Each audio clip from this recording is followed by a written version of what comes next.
Senhor Presidente, Senhor Ministro, Senhoras e Senhores Deputados, sendo este debate importante, é relevante dividi-lo em dois tempos, que se interligam, na verdade, a resposta imediata à crise sanitária e aos impactos que a mesma teve e as medidas de reconstrução da economia, que é disso que também que estamos aqui a falar, e digo que se interligam porque, sem respostas imediatas que defendam a saúde, a economia e o emprego, as medidas depois de reconstrução serão mais difíceis de alcançar e terão um ritmo mais lento. E, na parte das medidas de resposta urgente que têm vindo a ser tomadas, elas em si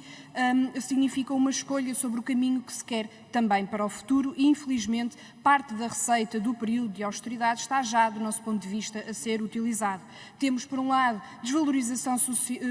salarial através do despedimento de milhares de precários, ainda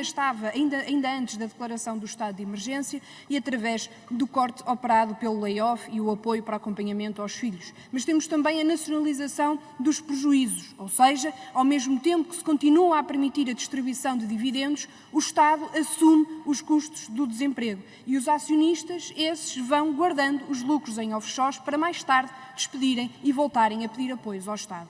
E, em terceiro lugar, o endividamento de empresas e de pessoas. E por mais que as medidas imediatas de resposta à crise, como as moratórias, as linhas de crédito, sejam importantes para muitos, a verdade é que falamos de acumular de dívida, o que terá um impacto fortíssimo para as famílias e para as micro e pequenas empresas. E, portanto, é um caminho que, se não for corrigido desde já, terá, do nosso ponto de vista, consequências muito negativas no futuro. E, por outro lado, também, dentro de vários setores da economia, aqueles que continuam com pouca ou nenhuma resposta são os micro e pequenos empresários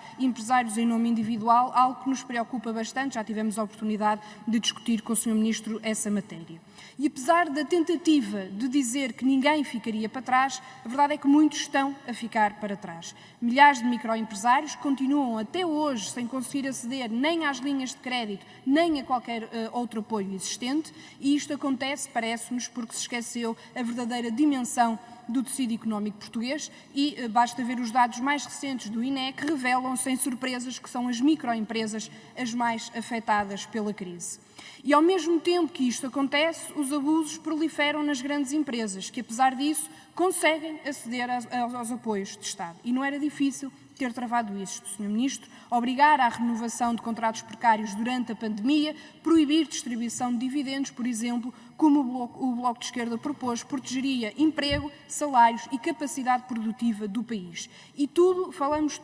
medidas que outros países conseguiram adotar com muita facilidade e perguntamos por que não, em Portugal, ter adotado mais cedo estas medidas de proteção do emprego e da economia. E, portanto, achamos que é urgente responder a problemas que se arrastam desde o início da pandemia e os cortar desde já com uma lógica de políticas de austeridade que se adivinham. E é necessário assegurar que os apoios económicos e sociais se mantenham, como as moratórias ao arrendamento ou a garantia de acesso a bens essenciais e de primeira necessidade, para lá da duração do estado de emergência. É preciso também que estes apoios cheguem àqueles que, até agora e durante este período, ficaram e ainda estão sem apoio.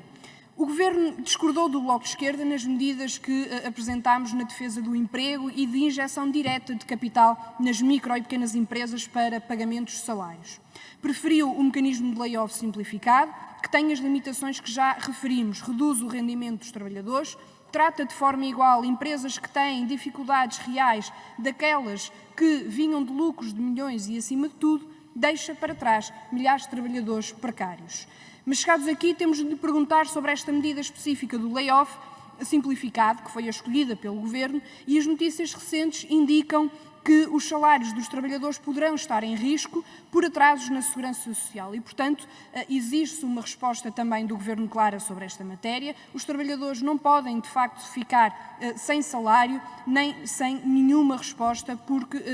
o Governo não implementou devidamente as soluções que tem vindo a prometer e, portanto, pergunto-lhe, Sr. Ministro, como é que explica o Governo o atraso no pagamento de salários aos trabalhadores em layoff e quando é que pretende resolver este grave problema? E também uma segunda pergunta que tem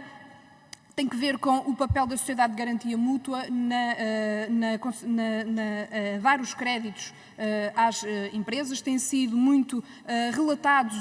várias dificuldades, nomeadamente de burocracia excessiva que está a ser pedida, além daquilo que foi aprovado na legislação, e isto está a criar, obviamente, dificuldades muito grandes, nomeadamente e novamente aos micro e pequenos empresários, que são os mais prejudicados aqui, e gostaríamos de obter esclarecimentos sobre estas questões.